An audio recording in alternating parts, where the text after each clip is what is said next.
요즘 하루가 멀다 하고 부부싸움이 잦은 가정이 있습니다. 가정주부인 아빠와 직장을 다니는 엄마, 아이들 학원비 때문에 자꾸 목청을 높이는 일이 잦아진 겁니다. 결혼 전 엄마는 아빠에게 아이들 학원비를 줄 테니 걱정하지 말고 학원에 보내라고 약속했습니다. 그런데 어찌된 일인지 결혼 후 엄마는 학원비를 잘 주지 않고 있습니다. 아빠는 아이가 일단 학원에는 다녀야 했기에 학원에 보냈습니다.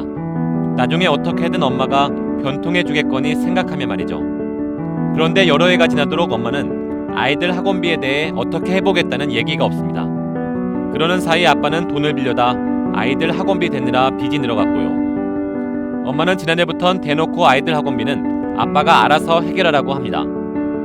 아빠는 처음 약속과 말이 다르다며 계속 따지고 엄마는 아빠로서 책임을 지지 않으면 법적 대응까지 하겠다고 맞서고 있습니다. 지난해에 이어 또 논란이 되고 있는 누리과정 문제를 부부싸움 상황에 빗대 설명해보면 이렇습니다.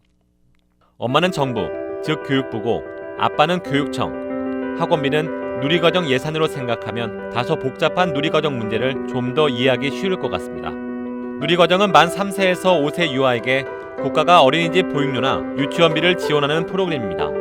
이명박 대통령 재임 마지막 해인 지난 2012년 만 5세를 대상으로 처음 추진됐고 그해 말 치러진 대선에서 박근혜 대통령은 무상보육 확대를 핵심 공약 중 하나로 내걸었죠. 5살까지의 아이는 국가가 무상보육을 책임지겠습니다.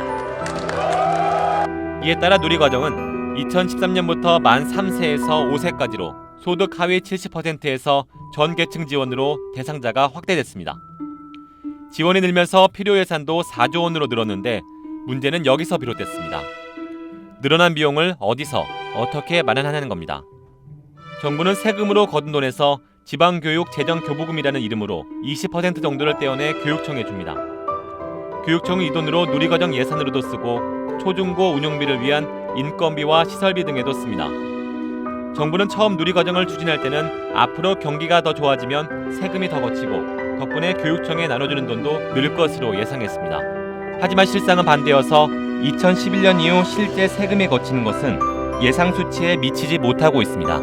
누리과정 사업은 이미 확대 시행 중인데 당장 중앙정부에서 받는 돈은 줄어드니 교육청은 일단 정부를 믿고 지방채를 발행해서 즉 빚을 내 충당했습니다.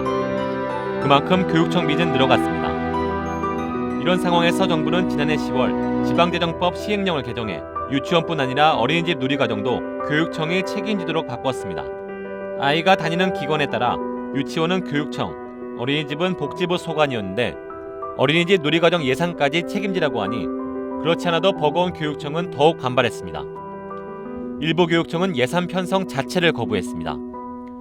중앙정부에서 책임지겠다고 해놓고 왜 자꾸 교육청에 떠넘기냐는 거죠.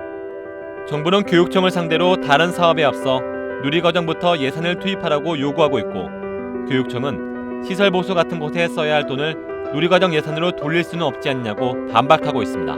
과대 계상된 인건비, 시설비 등 세출 항목을 조정하면 누리과정 예산 편성이 가능하다고 저희는 판단하였습니다.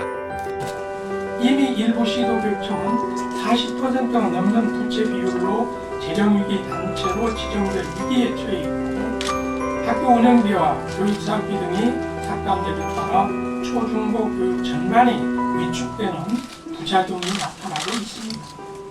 그러는 사이 학부모들은 보육대란이 정말 닥치는 거 아니냐며 노심초사하고 있습니다. 자, 그렇다면 누리과정 예산 문제 어떻게 풀어야 할까요? 분명한 건 재원을 어떻게 마련할지 근본적인 해결책을 내놓지 않고 다른 예산으로 돌려막거나 빚을 지는 땜질식 처방만 계속해서는 누리과정 문제는 해마다 반복된다는 겁니다.